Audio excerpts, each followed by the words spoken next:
Hello' guys, কি খবৰ আপোনালোকৰ? এটা পুনৰ নতুন ভিডিঅ' লৈ আপোনালোকৰ মাজলৈ আহিছোঁ। আজি এটা নতুন বেবী ফুড ৰেচিপি আপোনালোকক দেখুৱাম বুলি ভাবিছোঁ। এইটো মই মিঠা আলু লৈছোঁ, ধুই লৈছোঁ। এইটো এতিয়া বাকলি গুচাই ল'ম, লৈ ইয়াতে সিজাম। এইটো বাকলি গুচাই ল'লোঁ, পৰিষ্কাৰ পানীত ধুই ল'লোঁ, সৰু সৰুকৈ কাটি একাপ পানীত লৈছোঁ। এতিয়া এইটো মই 6-7টামান হুইছেল মাৰি ল'ম, সিজাই ল'ম। এনেদৰে লৈছোঁ।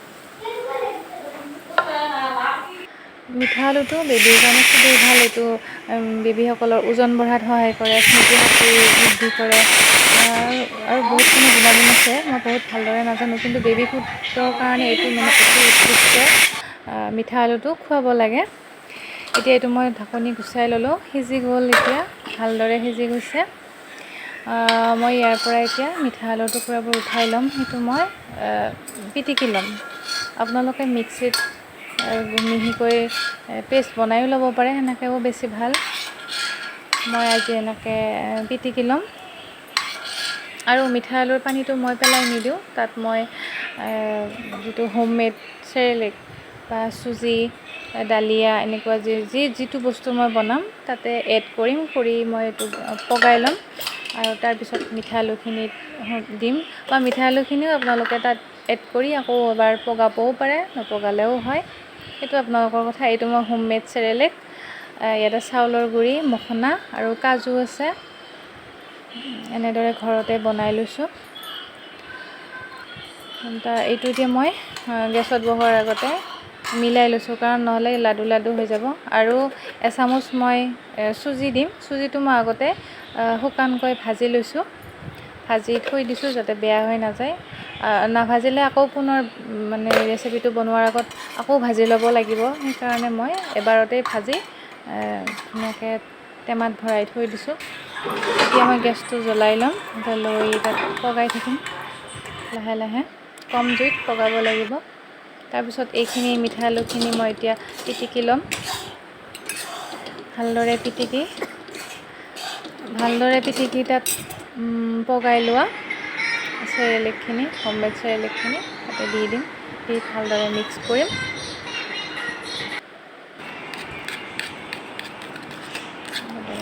এখন হাতেৰে দিগদাৰেই।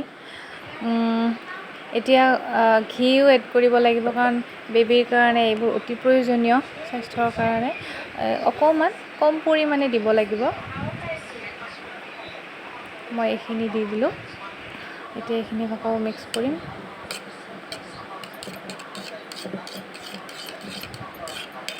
এনেদৰে মিক্স কৰি লৈ যেতিয়া কুহুমীয়া হ'ব, আৰু এনেকুৱা ডাঠ হ'ব লাগিব। কাৰণ অতি ডাঠ হ'লেও সিহঁতে খাব দিগদাৰ পাব, অতি পনীয়া হ'লেও পৰি যাব। এতিয়া গুণগুণক মায়ে গা ধুৱাব, আমি চাবলৈ যাম দেই গুণগুণক কেনেকৈ গা ধুৱায়। হয়নে চুইনা? ঐ ঐ ঐ, পৰি যাবা দেই, পৰি যাবা। এইটো লকৰি কি কাঠি, ইটো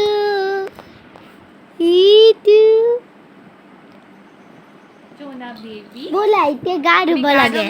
এতিয়া আমি গুণগুণক গা ধুৱাই চাম, ব'লক পিছে হ'লে। গুণগুণক গা ধুৱাই আনিলোঁ। এতিয়া তাইক কিবা অলপ খুৱাই দিওঁ।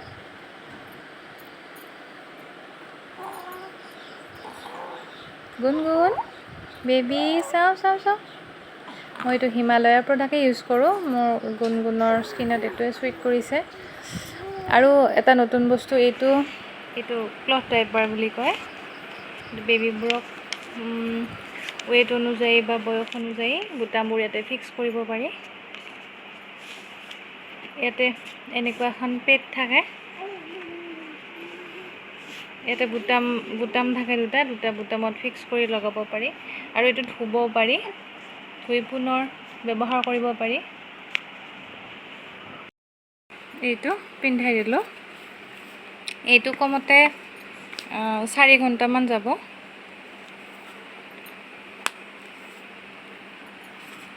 বুটাম ফিক্স কৰি লগাই দিলোঁ।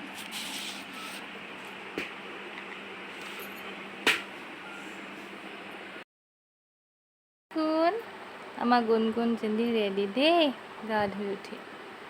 চাফা হৈ গ'ল হয়নে হয়নে হয়নে লোৱা লোৱা এইটো এইটো ডালিয়া মই ডালিয়াটো আনি এনেকৈ ষ্ট'ৰ কৰি লৈছোঁ আৰু ডালিয়াটো সামান্য ভাজি আৰু কাজু কেইটামান ভাজি এনেকৈ মিক্সাৰ গ্ৰাইণ্ডাৰত গ্ৰাইণ্ড কৰি লৈছোঁ একদম ফাইন পাউডাৰটো নহয় আৰু তেতিয়া দেখুৱা আপোনালোকক হোমমেড চেৰেলেকটো এইটো যিটো চাউলৰ গুড়িত মখনা কাজু মিক্স কৰিছিলোঁ আৰু এতিয়া মই বেবী ফুড নেক্সট আকৌ বনাম এইটো মই সন্ধিয়াৰ কাৰণে তাইক বনাম বহুত আৰু মানে বহুত কিবা কিবি এড নকৰোঁ এতিয়া যিটো চেৰেলেক মানে পিঠাগুড়িৰ সেইটো মই দিম পানীত এনেদৰে 3 চামুচ মই দি লওঁ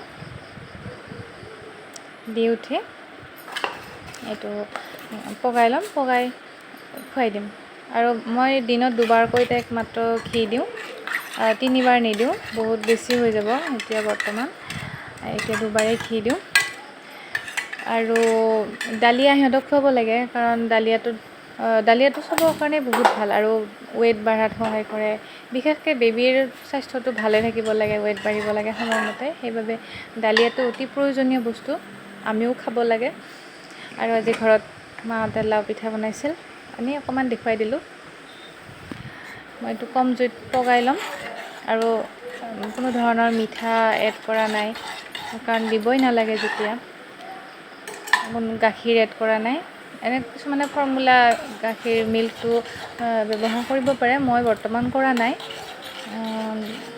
7 মাহ সম্পূৰ্ণ হ'লে চাগে কৰিম মই এতিয়া এনেদৰে খুৱাই আছোঁ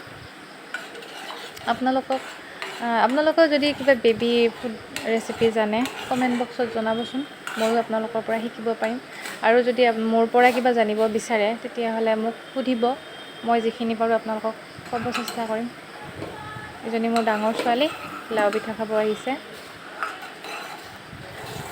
এতিয়া এনেদৰে পগাই জানে আৰু সকলোৱে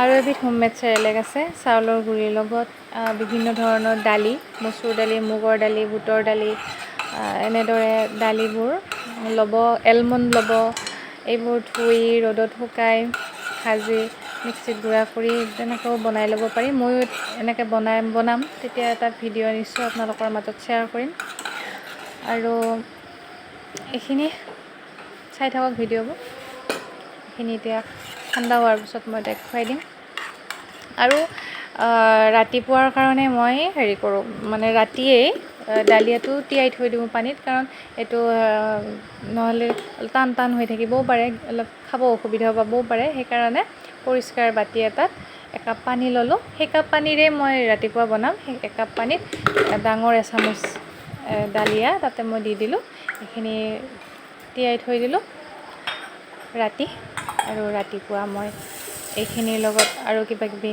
মিক্স দি পেলাই তাৰ ৰেচিপিটো বনাই দিম এতিয়া এইখিনি হৈ গৈছে বাতিটোত লৈ লওঁ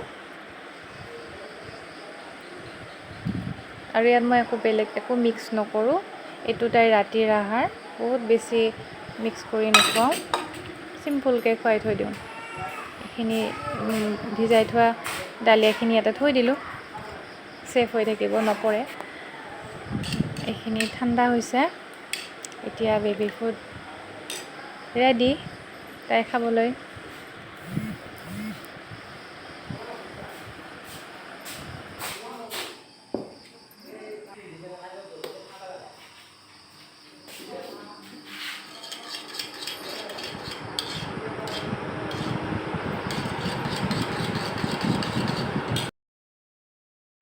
গুণ এতিয়া কি খাবা এতিয়া বেবী কি খাবা মাম খাবা